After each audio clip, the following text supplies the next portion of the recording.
우리 오늘 요한복음 19장 뒷부분 말씀 나누려고 합니다.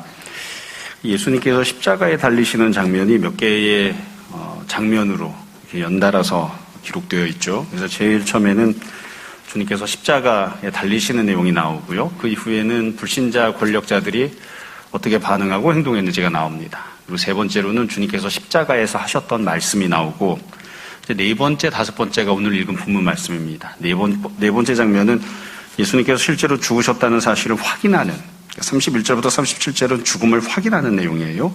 그리고 그 뒤에 나오는 38절부터 42절은 예수님께서 장례를 치르시는, 장사 지내시는 그런 내용으로 되어 있습니다. 사실 제가 설교하거나 성경 공부를 하거나 할 때에는 주님께서 십자가를 지시는 장면은 그렇게 특별히 세부적으로 구조를 분석하거나 이렇게 하지 않고 그냥 본문을 쭉 읽고 그냥 그것을 받는 것으로 이렇게 하곤 했었는데, 그래도 이번에는 설교를 하면서 조금 더 세부적으로 어떤 방식으로 기록되어 있는지 이런 내용 등등을 살펴보고 있습니다. 지금 말씀드린 것처럼 31절부터 37절에 예수님이 죽으신 것을 확인하는 내용인데, 이 죽음을 확인하는 내용은 세 개의 장면으로 전개가 돼요. 처음에는 유대인들의 요구가 나오고요. 두 번째로는 이에 대해서 군인들이 시행을 하고요. 세 번째로는 이것이 어떤 의미를 갖는지를, 특징과 본질이 무엇인지를 설명하는 내용으로 되어 있습니다. 이건 뒤에 장사 지내는 내용도 마찬가지여서 첫 번째로 제자들의 요구가 나오고요. 두 번째로 그대로 시행하는 내용이 나오고, 마지막 세 번째로 무덤과 관련된 설명이 나옵니다. 그래서 이 내용을 순서대로 이제 보려고 해요. 먼저 31절부터 37절 죽음을 확인하는 내용이에요. 31절에 보시면 유대인들이 요구하는 내용이 나옵니다. 이날은 준비일이라 유대인들은 그 안식일이 큰 날이므로, 이렇게 돼 있죠. 그러니까 준비일이라고 하는 것은 이 안식일을 준비하는 것뿐만이 아니라 유월절도 준비하는 거예요. 그래서 굉장히 큰 날이었다, 중요한 날이었다, 이렇게 설명하죠. 사실 성도분들은 이런 부분들을 예민하게 보지 않지만, 이제 신학자들은 이런 표현들을 가지고 이제 예수님이 돌아가셨던 날짜 이런 거 막 계산합니다. 실제로 6월절이 되면서 준비일이 있었던 그런 날짜가 언제인가 이런 걸 막 찾아요. 별로 중요한 것은 아닙니다. 여하튼 안식일이면서 6월절을 준비하는 그런 시기였어요.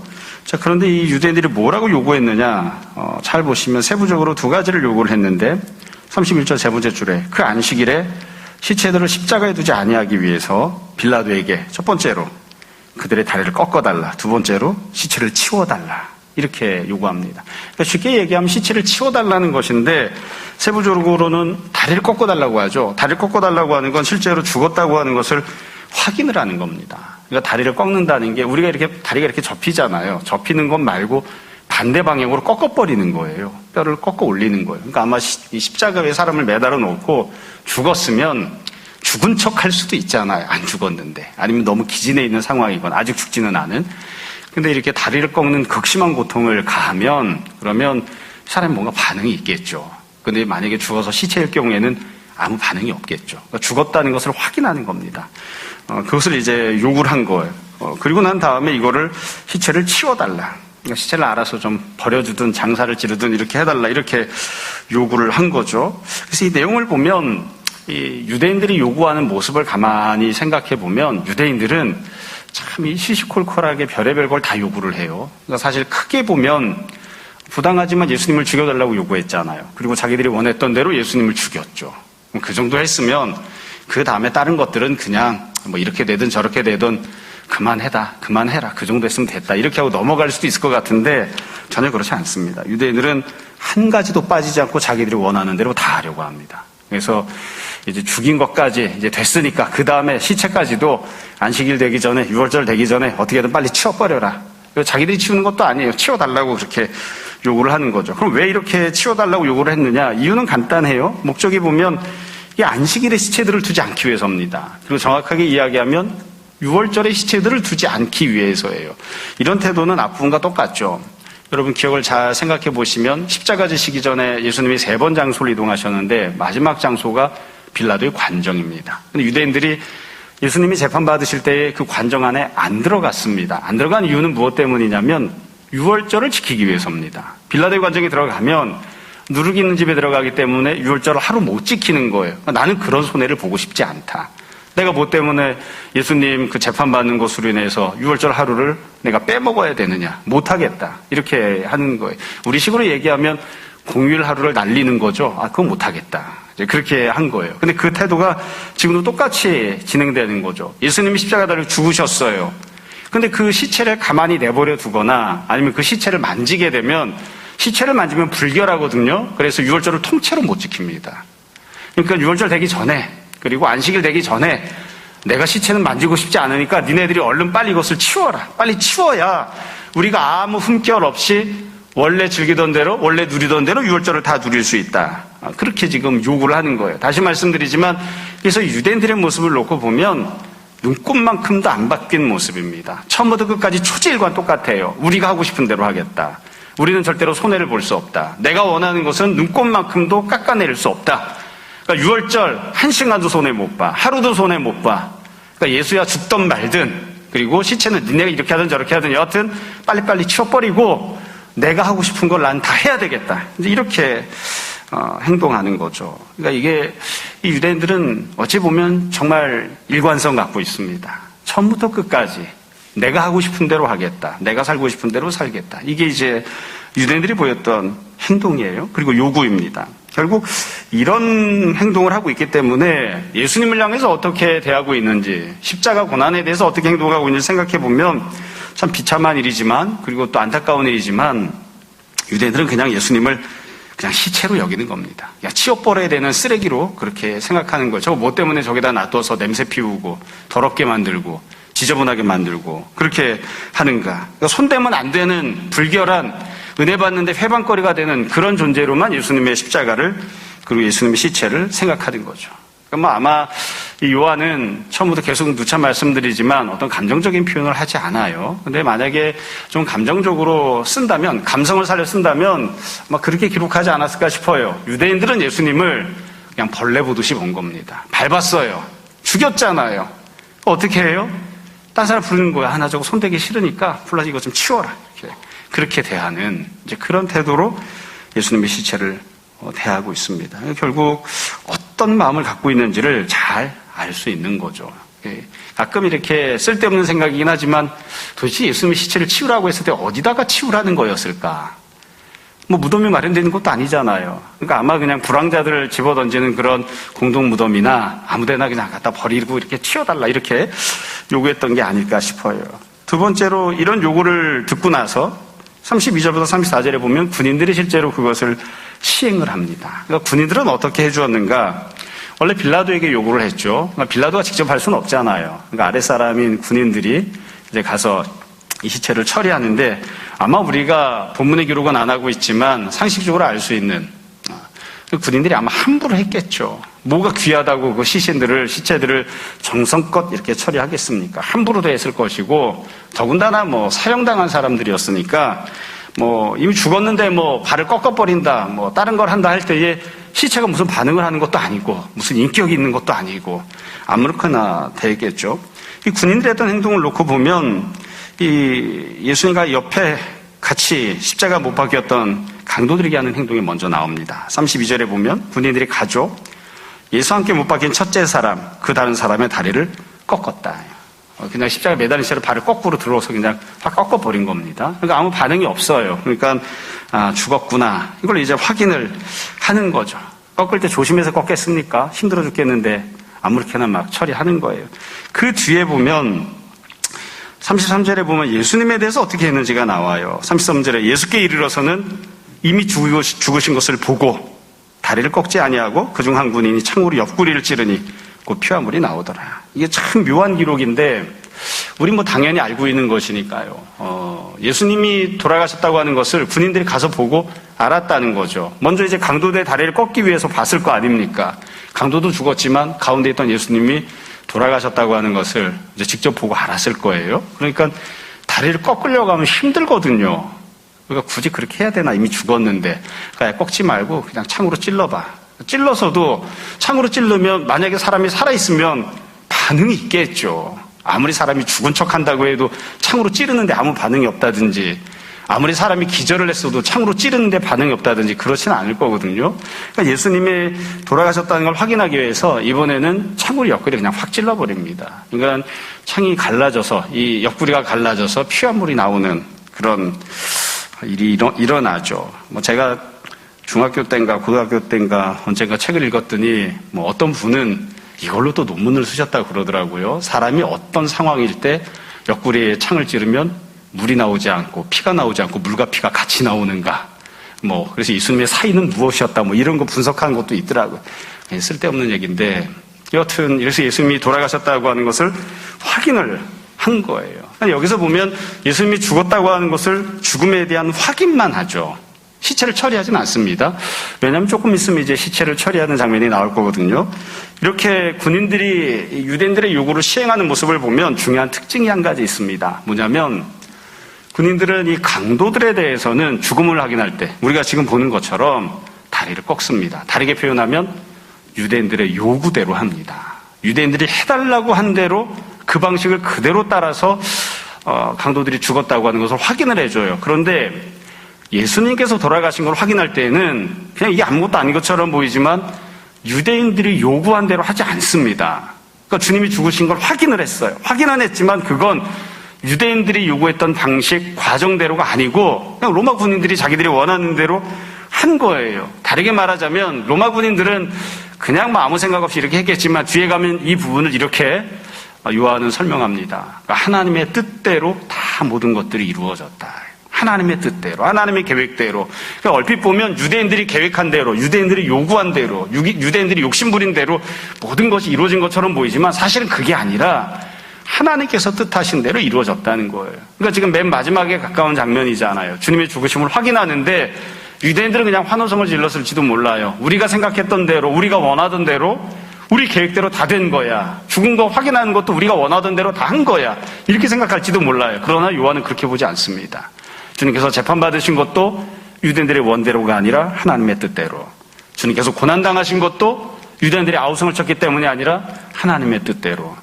또 주님이 죽으심을 확인하는 것도 심지어 그것까지도 그것도 유대인들이 요구했던 방식대로가 아니라 하나님의 말씀이 성취가 되는 그런 모습으로 이 모든 과정이 다 이루어졌다. 그래서 십자가 사건은 처음부터 끝까지 몽땅 다 하나님의 말씀이 응하는 하나님의 계획대로 모든 것들이 전개되는 그런 방식으로 전개가 됩니다. 자, 이 죽음을 확인하는 내용과 관련해서 기억해야 될 점 두 가지를 35절부터 37절에 요한이 설명을 해놓았어요. 먼저 35절에 보면 이렇게 되어 있습니다.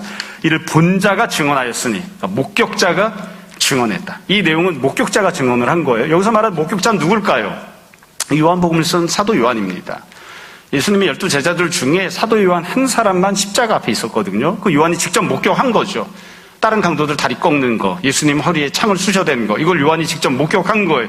예수님께서 돌아가셨다고 하는 사실을 내가 봤다. 그 목격했던 목격자 요한이 증언을 했어요. 그 증언이 참이라. 그래서 35절 두 번째 줄, 그가 자기의 말하는 것이 참인 줄 알고 너희로 믿게 하려 함이니라. 너희로 믿게 하려 함이니라. 그러니까 요한이 이것을 기록한 이유는 예수님께서 정말로 돌아가셨다고 하는 것을 성도들이 믿게끔 하기 위해서예요. 그러니까 이거는 중요한 믿음의 내용입니다. 이 내용이 왜 이렇게 믿음의 내용이 되었을까? 우리가 생각할 때는 당연히 돌아가신 것 아니야? 그렇게 생각할 수도 있는데 사도 요한이 활동을 하던 당시에, 초대교회 당시에는 영지주의라고 하는 이단이 있었습니다. 근데 영지주의는 어떤 주장을 하냐면 하나님은 선하신 분이시고 영적인 것은 선하지만 물질은 악한 것이다. 그래서 하나님은 절대로 이 물질을 만들거나 아니면 물질을 입고 이 땅에 올 수 없다. 그러니까 당연히 예수님도 살아서 육체를 갖고 사셨던 것도 아니고 십자가에 달려서 죽은 것도 아니다. 이렇게 주장을 했었어요. 그러니까 이 주장이 이런 잘못된 가르침 주장, 이단적인 사상들이 오랫동안 있었기 때문에 요한이 그것을 염두에 두고 이 본문을 기록을 한 거죠. 예수님은 살아계신 하나님의 아들이시고 분명히 육체를 갖고 이 땅에 내려오셨고 육체를 가지고 온갖 고난을 당하시고 공생의 사역을 다 감당하셨고 십자가에 달리셔서 분명히 돌아가셨다. 육적인 고통을 다 당하시고 육적으로 죽임을 당하셨다. 이것에 대해서 부정을 하거나 이것을 믿지 않으면 그건 믿음이 없는 거예요. 그러니까 성도는 무엇을 믿는가? 믿는 내용들 중에 하나가 무엇이냐면 예수님께서 실제로 육체를 가지고 죽임을 당하셨다는 것을 믿는 겁니다. 그것도 우리가 믿어야 되는 믿음의 내용인 거예요. 어쩌면 이거는 믿기 쉬운 내용일지도 모르겠어요. 여기 있는 분들 중에 난 예수님이 안 죽은 것 같아. 기절했다가 그냥 살아난 거 아니야? 기절해서 죽은 척하고 있다가 살아난 거 아니야? 이렇게 생각하시는 분들은 아마 없을 거예요. 근데 이게 굉장히 중요한 그런 부분이었어요. 그래서 이걸 믿게끔 하기 위해서 이렇게 기록했다. 이렇게 이야기하고요. 동시에 두 번째로 36절, 이 일이 일어난 것은 그 뼈가 하나도 꺾이지 아니하리라 한 성경을 응하게 하려 함이라. 그러니까 유대인들의 요구가 응해지는 게 아니라 성경 말씀이 응해지는, 하나님 말씀대로 성취가 되어지는 그것을 위해서 로마인들이 그렇게 마음을 바꾼 거예요. 그 사람들은 하나님 말씀에 순종하게 행동한 건 아닙니다. 그러나 주님의 죽으심을 확인하는 모든 과정도 결국 하나님의 뜻대로, 하나님의 말씀대로 이루어졌다는 거죠. 31절에 보면 또 다른 성경에 그들이 그 찌른 자를 보리라 하였느니라. 그러니까 이 뼈가 하나도 꺾이지 않는 것, 또 옆구리에 창으로 찔림을 당하는 것, 이게 이미 구약 성경에서 하나님 말씀으로 예언이 되어 있었고 그 예언하신 말씀이 성취되기 위해서 이런 일이 벌어졌다. 이렇게 설명합니다. 이 죽음을 확인하는 이 내용은 성도들이 예수님이 돌아가셨다고 하는 사실을 믿어야 되고, 그리고 십자가 고난의 모든 내용들이 처음부터 끝까지 몽땅 다 사람의 생각, 사람의 욕심 혹은 사람의 권력을 휘두르는 모습 때문에 벌어진 것이 아니라 하나님의 말씀이 다 성취가 되어져서 약속하신 대로, 예언하신 대로 이 모든 일들이 전개되었다고, 그것을 우리가 믿어야 된다는 거죠. 이게 믿음의 내용입니다. 정리하면 이렇게 얘기할 수 있습니다. 성도는 믿음을 가져야 됩니다. 첫 번째 믿음은 예수님께서 실제로 돌아가셨다고 하는 믿음이고, 두 번째 믿음은 그 모든 것들이 사람의 권력 때문에 생긴 것이 아니라 겉모습은 그렇게 보일지 모르나 하나님의 주권하에서 하나님의 뜻대로 하나님의 말씀이 성취가 되어져서 이 모든 십자가 고난이 전개가 되었다. 우린 그렇게 믿습니다. 그게 우리가 가져야 되는 믿음인 거예요. 자, 그 뒤에 38절부터 42절까지 내용입니다. 이건 예수님께서 장사를 지낸, 예수님을 장사 지내는 장례를 치르는 내용이에요. 어찌 보면 지금까지 설명드렸던 37절까지의 내용보다는 예수님을 장례 치르는 이 38절부터의 내용이 조금 더 본질적이고 조금 더 중요한 내용인 것 같습니다. 38절부터도 마찬가지로 38절, 39절에는 요구가 나와요. 요구를 하고 40절에는 그 요구대로 무언가를 시행하는 내용이 나오고요. 그 다음에 41절, 42절에서는 이와 관련된 설명이 덧붙여져 있습니다. 그러니까 똑같은 패턴을 반복한 거예요. 똑같이 반복이 되어 있기 때문에 앞에 나왔던 유대인들의 요구와 지금부터 보는 38절, 39절 제자들의 요구를 우리가 서로 비교해 가면서 보면 됩니다. 어떤 점에서 비슷하고 어떤 점에서 대조적인지. 먼저 38절, 39절에 보면 요구가 나오는데 이번에는 두 명의 제자들이 나와요. 제자들. 38절. 첫 번째로는 아리마대 사람 요셉이 등장합니다. 아리마대라고 하는 지역이고요. 그곳에 있었던 사람 이름은 요셉이에요. 요셉이라고 하는 사람이 있었는데 이 사람이 어떤 사람이냐? 38절 두 번째 줄에 보세요. 예수님의 제자입니다. 예수님을 믿는 사람이죠. 하지만 유대인이 두려워서 그것을 숨긴 사람. 그러니까 여지껏은 예수님을 믿기는 믿었지만 세상살이가 빡빡하고 힘드니까, 그러니까 이 유대인들이 두려워서, 무서워서, 그냥 단순히 유대인들이 때리기 때문에 무서운 것만이 아니라 자기가 갖고 있던 것들을 내려놓거나 포기해야 되는 상황들이 생기니까 그것 때문에 두려운 거겠죠. 그래서 두려움 때문에 자기 믿음을 부정하는, 두려움 때문에 자기가 믿음을 갖고 있다는 것을 드러내지 않던 그런 사람이에요. 이 요한복음에서는 이것만 기록을 했는데 마태마가 누가복음에 다 나오거든요. 아리마대 사람 요셉이 등장을 하는데 마태복음에 보면 아리마대 사람이면서 부자였다 이렇게 돼 있고요. 또 마가복음에 보면 존경받는 공회원이었고 하나님 나라를 기다리는 사람이었다 이렇게 돼 있고요. 누가복음을 보면 유대인들이 예수님을 죽이려고 모의하는 일에 참여하지 않았던 사람이다 이렇게 돼 있어요. 그러니까 굉장히 훌륭한 사람이에요. 한마디로 훌륭한 사람이지만 그러나 두렵기 때문에 자신의 믿음을 드러내지 않던 사람. 예수님께서 십자가를 지실 때 그곳에 함께하거나 거기를 따라오거나 이렇게 하지는 않았던 사람이에요. 이 아리마대 사람 요셉이 어떻게 했느냐? 38절 세 번째 줄에 보세요. 이 일 후에 빌라도에게 예수의 시체를 가져가기를 구하매 빌라도가 허락하는지라 이에 가서 예수의 시체를 가져가니라. 여기 보면 요셉이 요구하는 내용이 나오죠. 본문에서 그냥 쓱 지나갔지만 우리가 조금 더 상세하게, 세밀하게 살펴보면 이렇게 이야기할 수 있습니다. 요셉이 어떻게 행동했는지를 보면 단계별로 이렇게 행동했던 것 같아요. 우선은 십자가를 아주 예민하게 주시하고 있었겠죠. 뭐 쳐다보지도 않고 있었는데 이렇게 시체를 달라고 하지는 않았을 것 같아요. 그러니까 이 요셉은 두려움 때문에 믿음으로 행동하지를 못해서 십자가 앞에 나아가지를 못했어요. 그러나 예수님께서 십자가에 달리시는 순간 그리고 돌아가실 때까지를 직접 보고 있었든 아니면 간접적으로 사람을 보내놓고 소식을 전해드는 과정이었건 상황이 어떻게 전개가 되는지를 예의주시하고 있었겠죠. 만약에 예수님이 죽었다고 하는, 돌아가셨다고 하는 사실을 알지 못하면 시체를 달라고 할 수가 없잖아요. 그러니까 잘 쳐다보고 있는 겁니다. 사건이 어떻게 진행이 되는지, 주님께서 어떻게 고통을 당하고 계신지, 어느 순간에 지금 돌아가시는지, 그리고 나서 돌아가셨다는 소식을 알게 되었어요. 알게 된 다음에 어떻게 했는가? 두 번째로 이 빌라도에게 찾아갑니다. 그리고 빌라도에게 담대하게, 뭐 성경 본문을 보면 다른 본문에서는 당돌하게 그렇게 되어 있죠. 담대하게 시체를 달라고 합니다. 참 이것도 보면 묘한 부분인 것 같아요. 유대인들이 두려워서 자기의 믿음을 숨겼는데 당시 유대인들보다 어찌 보면 실질적인 권력을 갖고 있던 통치권자죠. 빌라도에게 찾아가서 직접 시체를 달라 이렇게 이야기를 한다고요. 굉장히 담대하게 행동한 거예요. 이건 담대하게 행동하는 것뿐만 아니라 고민할 시간이 없어요. 주님이 돌아가셨다는 것을 알고 유대인들이 지금 시체 치워달라고 하고 있잖아요. 유대인들이 해달라고 하는 대로 군인들이 할 거거든요.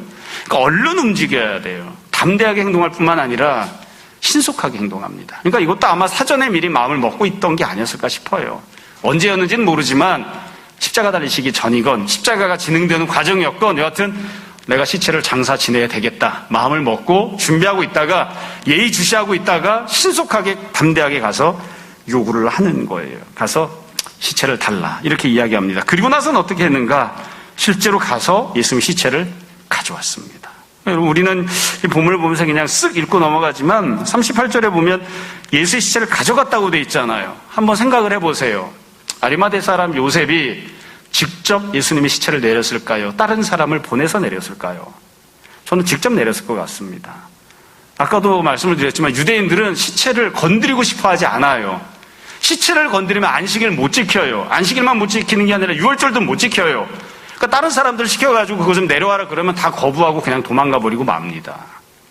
이 상황에서 누가 하겠어요? 그러니까 이 아리마대 요셉이 직접 빌라도를 찾아가서 이야기하고 그 다음에 십자가에 나아가서 십자가 있는 데 가서 시체를 들어내리는 거예요. 들어내리는 시체에 손을 대는 일을 요셉이 직접 하지 않았을까 싶습니다. 결국 요셉은 십자가 사건까지는 등장하지 않는 사람이지만 십자가 이후에 주님이 죽으신 이후에 십자가를 찾아가는 사람 그렇게 이제 등장을 하죠. 뒤늦지만 서둘러서 담대하게 행동하는 사람이에요. 그 뒤에 보면 니고데모가 등장해요. 39절에 두 번째 제자의 모습이 나오는데 39절 일찍이 예수께 밤에 찾아왔던 니고데모는 요한복음에만 나오죠. 요한복음에 보면 예수님의 사역 초기에 그러니까 일찍이에요. 사역 초기 때 니고데모가 찾아와서 예수님과 대화를 합니다. 거듭남에 대해서 하나님의 나라에 대해서 대화를 쭉 했었어요. 그 니고데모가 모략, 침향 이렇게 두 가지를 섞은 것을 100리트라쯤 가지고 왔다. 이렇게 돼 있습니다. 그러니까 이 니고데모의 모습도 보면 사실 니고데모는 예수님을 믿는 사람인지 제자인지는 명확하지 않아요. 니고데모에게 예수님을 믿던 제자다 이런 표현은 나오지 않거든요. 단순히 동정심으로 행동을 했을 수도 있어요. 그런데 이렇게 뒤에 전개되는 모든 과정들을 놓고 보면 니고데모도 예수님을 향한 믿음을 갖고 있던 것이 아니었나 싶습니다. 이것도 마찬가지예요. 니고데모가 어떻게 행동했는지를 세부적으로 한번 생각을 해보자고요. 그냥 니고데모가 갖고 왔구나 이렇게 생각하지 마시고 실제로 갖고 오려면 어떻게 했어야 됐을까? 여기 보면 모략과 침향 섞은 것을 100리트라쯤 이렇게 가져갔다고 돼 있죠. 이게 오늘날로 치면 한 30kg에서 35kg쯤 됩니다. 무진장 많아요. 향품인데 향품을 30kg쯤 준비를 해가지고 온 거예요. 그러니까 제가 생각했을 땐 그런 것 같아요. 니고데모는 이 향품을 미리 준비했을 것 같습니다. 왜냐하면 지금 안식일이 코앞에 있잖아요. 다 가게 문 닫았어요. 예수님 십자가에 달려 돌아가시고 있는 그 상황에서 가가지고서는 막 이거를 30몇 킬로씩 되는 것을 향품을 사가지고 온다? 그것을 섞어가지고 그래가지고 온다? 이 현실적으로 어려워요. 더군다나 지금 이제부터 일주일 동안 노는 6월절이거든요. 그냥 안식일만 쉬고 그 다음에 다시 장사를 하는 게 아니에요. 일주일 동안 장사 안 할 거예요. 그러니까 이거를 지금 가서 막 30몇 킬로 사온다는 건 현실적으로 어려움이 있거든요. 그러니까 제가 생각할 땐 아마 니고데모도 마찬가지로 예수님께서 십자가에 달리시고 돌아가실 것을 생각하고 미리 준비를 해놓지 않았을까 싶어요. 혹시 십자가 때문에 미리 준비를 안 했다 할지라도 이것을 미리 갖고 있던 것이었지 지금 당장 가서 막 사갖고 온 건 아닌 것 같아요. 그러니까 처음에는 니고데모가 이걸 준비를 합니다. 두 번째로는 니고데모도 마찬가지예요. 십자가가 어떻게 끝나는지 어떻게 전개되는지를 예의주시했겠죠. 잘 쳐다보고 있어야 돌아가신 다음에 그 향품을 들고 와서 바를 거 아닙니까? 그러니까 십자가가 어떻게 진행되는지를 보는 거예요. 그러니까 니고데모나 아리마대 요셉이나 다 십자가 지는 자리에 나오지는 않았지만 멀찌감치서 직접적이 되었던 간접적이 되었던 십자가를 쳐다보고 있는 거죠. 주님께서 돌아가시는 것을 기다리고 있는 겁니다. 그렇게 쳐다보고 있다가 어떻게 했는가? 끝에 보시면 직접 들고 옵니다. 가지고 왔다고 되어 있는데 물론 니고데모가 나이도 좀 많았고요. 사회적 신분도 높았기 때문에 하인을 시켜서 들고 왔을 수도 있어요. 근데 아까 말씀드린 것처럼 시체가 있는 지역에 들어간다. 사형수들이 있는 곳에 들어간다. 그러면 그 다음에 안식을 못 지킵니다. 그러니까 이 하인들이나 종들이 유대인이었다면 이걸 다 꺼려하고 하기 싫어했을 거예요. 그러니까 제가 생각할 땐 이것도 마찬가지로 니고데모가 직접 가지고 왔을 것 같아요. 조금 있으면 말씀드리겠지만 무덤은 십자가가 달렸던 이 갈보리, 골고다 바로 옆에 있습니다. 같은 동산이라고 되어 있거든요.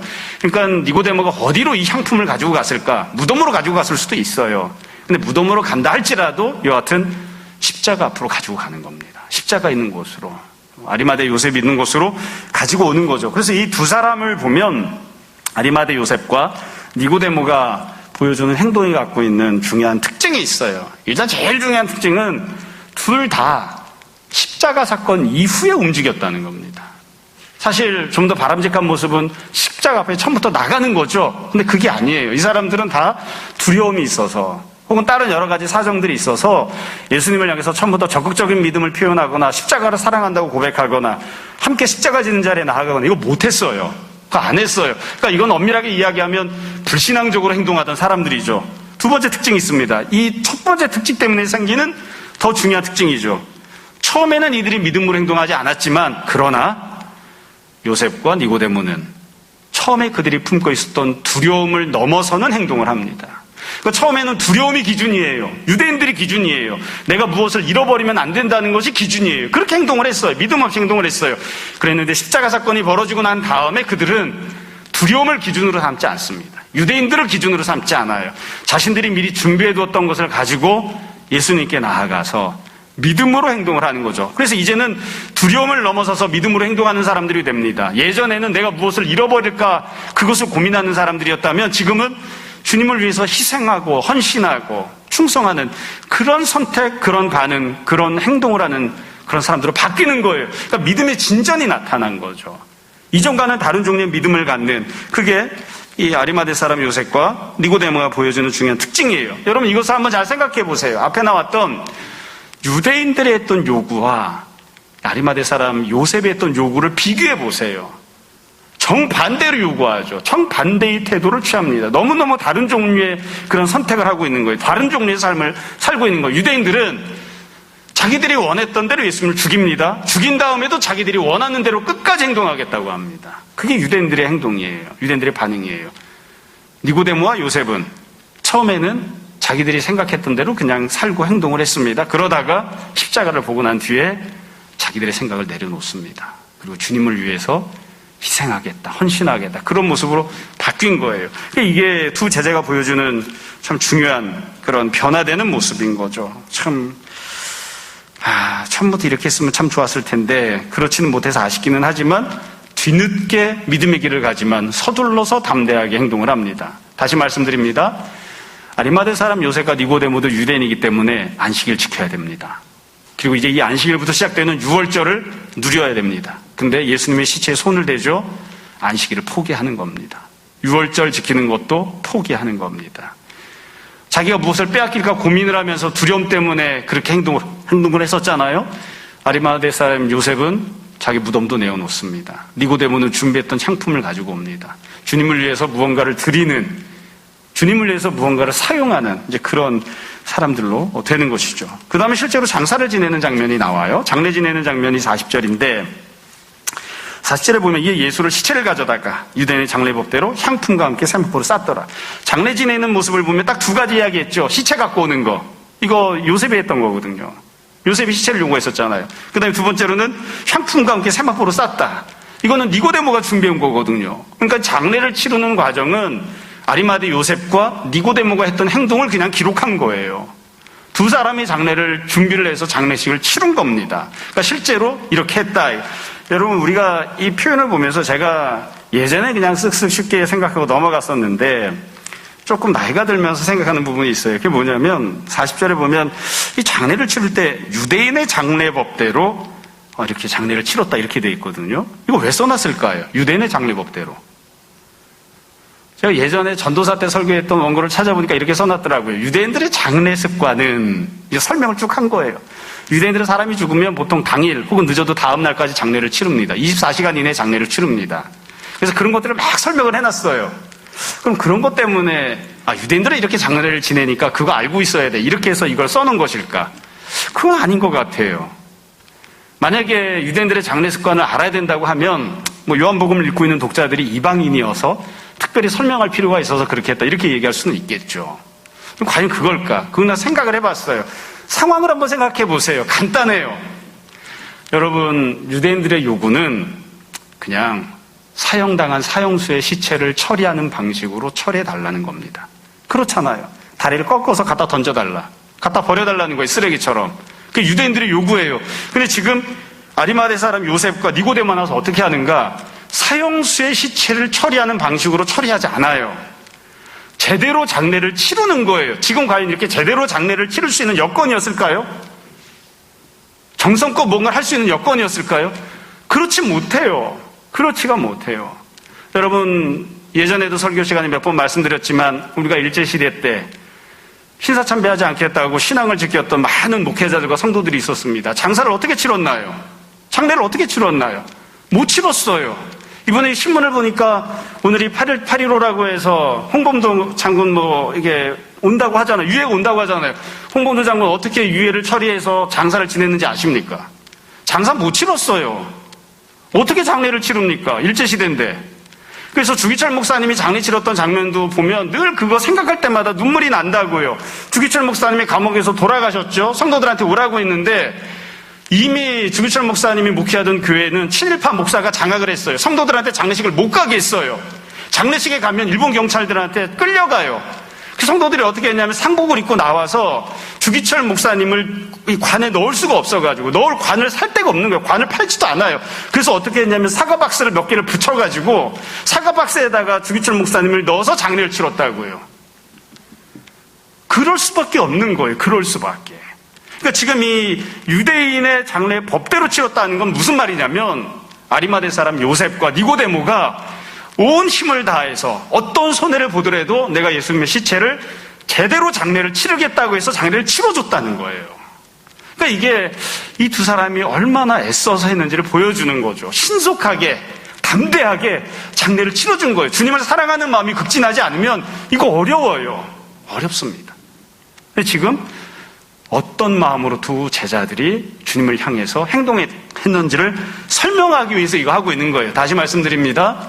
두 사람은 원래 십자가를 가까이 하지 않던 사람들입니다. 유대인들이 두려웠던 사람, 내가 무언가를 빼앗길까 봐 그것이 두려웠던 사람, 그것 때문에 노심초사하던 사람들이었는데 지금은 빌라도를 찾아가서 시체를 달라, 내가 준비했던 향품을 드리겠다, 그리고 그냥 대충 아무렇게나 사형수 시체 취급하듯이 쓰레기에 버리듯 그냥 이 돌돌돌돌 말아가지고서는 갖다가 이렇게 장례를 치르는 이게 아니라 정식으로 유대인들이 장례를 치르는 대로 그렇게 정성을 다해서 주님을 대한 거죠. 이게 이제 장례를 치렀던 모습에 대한 설명이에요. 마지막으로 41절, 42절에 보면 어디에 장례를 치렀는지가 나옵니다. 장소에 대한 설명이 나와요. 41절. 예수님께서 십자가에 못 박히신 곳에 동산이 있었다. 여러분 기억나십니까? 동산이라고 하는 단어는 헬라어로 케포스입니다. 예수님이 십자가 고난 당하시기 전에 첫 번째 장소 동산, 케포스고요. 두 번째 장소 안나스의 집, 문들이 있었죠. 튀라가 있었어요. 세 번째가 빌라도의 관정입니다. 이제 부활하시면 부활하시는 첫 번째 장소가 어디냐면 동산입니다. 그 동산에서 부활의 첫 번째 사건이 있을 것을 지금 미리 여기서 장소를 설명하고 있는 거예요. 그래서 41절에 보면 동산이 있고 동산 안에 아직 사람을 장사한 일이 없는 새 무덤이 있는지라. 우리는 알고 있죠. 이거는 아리마대 사람 요셉이 준비한 무덤입니다. 자기가 들어가려고 했는지 딴 사람이 들어가려고 했는지는 모르겠어요. 유대인들의 무덤은 굴을 파서 만들고요. 거기에 한 사람만 들어가는 게 아니라 여러 사람이 들어가는데 아직 한 번도 쓴 적이 없다는 거예요. 다른 시체가 들어간 적이 없어요. 그 무덤에다가 이제 마련을 했는데 42절 왜 여기에다가 무덤을 사용했느냐. 이날은 유대인의 준비일 또 무덤이 가까운 고로 예수를 거기 두니라. 시간이 촉박하고 또 장소도 그것이 가까우니까 최대한 예를 갖춰서 장례를 치르되 시간을 절약해서 가까이 있는 곳에다가 한 거예요. 아마 이것도 아리마대 사람 요셉이 미리 생각을 해두었지 않았을까 싶습니다. 시체를 달라고 하면 내가 준비했던 무덤을 사용해야 되겠다 이렇게 생각을 했던 것 같아요. 이렇게 해서 장례를 치르는데 결국 이 41절 42절에는 생략도 있지만 앞에 나왔던 죽음을 확인하는 섹션과 똑같습니다. 우리는 이것을 믿습니다. 예수님의 장사 지내셨다. 우리는 그렇게 믿습니다. 또 그 모든 것들은 하나님의 말씀이 응한 것입니다. 이사야 53장에 나오는 대로 53장 9절에 보면 이렇게 되어 있거든요. 그는 강포를 행하지 아니하였고 그의 입에 거짓이 없었으나 그의 무덤이 악인들과 함께 있었으며 그가 죽은 후에 부자와 함께 있었도다. 그러니까 이 말씀이 성취가 된 거예요. 그러니까 예수님께서 이 아리마대 사람 이 요셉이 준비해놓은 무덤에 들어가신 것도 요셉은 그런 목적을 갖고 행동한 것은 아니겠지만 요셉의 생각 계획대로가 이루어진 것이 아니라 하나님의 말씀이 응해지는 하나님의 약속이 성취되는 그런 모습으로 이 장례가 다 치루어진 것이죠. 자, 이제 말씀을 정리하겠습니다.